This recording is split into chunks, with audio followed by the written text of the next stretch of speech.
Lord, please guide me today and tomorrow. Lord, thank you for this day. Thank you for another day.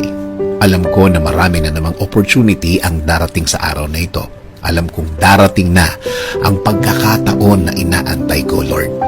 Panginoon, bigyan mo ako ng direksyon ngayong araw. Bigyan mo ako ng guide sa kung ano ang aking gagawin, lalo na sa mga problema na dumating sa aking buhay ngayon, na may mga pagkakataon na nalilito na din ako, Lord. Ibigay mo po sa way ko ang mga sagot at solusyon sa mga dalahin ko ngayon, Panginoon. Ilayo mo po ako sa mga pagkakataon at mga tao na naglalayo sa akin sa sagot ninyo sa aking mga problema, Lord. Ilagay niyo po ang mga tamang impluensya sa aking araw-araw, Lord. Mga tamang tao na mag-i-inspire sa akin. Mas magbibigay ng mga paliwanag tungkol po